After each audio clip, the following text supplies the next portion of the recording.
Saroni që jeni të gjithë viktimat të Ramaformës. Edhe fakti që jeni viktimat të Ramaformës të gjithë do bëni viktima, për e dëshmon çdo ditë kjo qeveri. Se Ramaforma vetëm i qëllim ka. Imunitet ka vetëm Edi Rama. Të gjithë tjerët janë subjekte të Ramaformës, edhe ka dëshmuar, e dëshmoi së fundmi edhe me zëvendës kryeministrin. Pra të gjithë jeni subjekt, të gjithë jeni viktima. Po kur ta kuptoni do jetë ende vonë. Edhe shpresoj që të ndërgjegjësohen disa prej jush.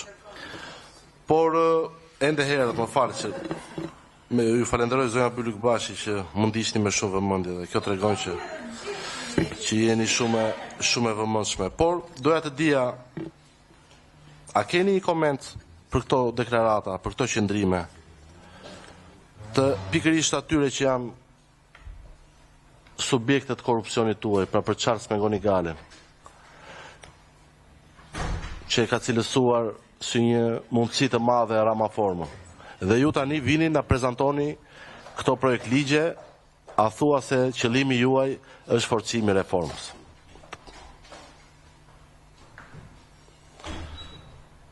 A ka moral kjo gjë? Se unë e di që s'keni moral politik, jo. Tani bëni serios. Bëni serios. Më serios se kaq kemi zgjuarmi ne, po. Vazhdoni miratoni këto. Bëni ju lutem ju serios se kjo është pjesa e dytë e intervistës që ka botuar shtypi sot, se të parën e kanë lexuar kolegët. Kjo e jotja është ajo që do dalë nesër, me sa shoh unë. Më kupton?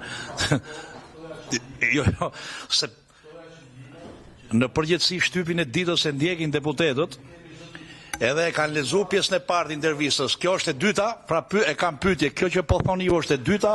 Unë po ju paralajmëroj të gjithëve, do bëheni subjekte të Ramaformës, se Edi Rama po e dëshmon çdo ditë që nuk ju kërcen.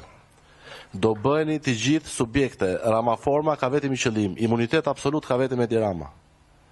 E provoi Belinda. Të lutem zoti Blushi, ke pyetje se tani do vi radha juaj. Pyetja e fundit është me çfarë morali vini pasi keni kapur pasi keni dështuar, e keni bërë me qëllim dhe jeni bërë pjesë e këtij akti për kapjen e reformës në drejtësi, me çfarë morali vini dhe flisni në emër të një reforme që nuk ekziston.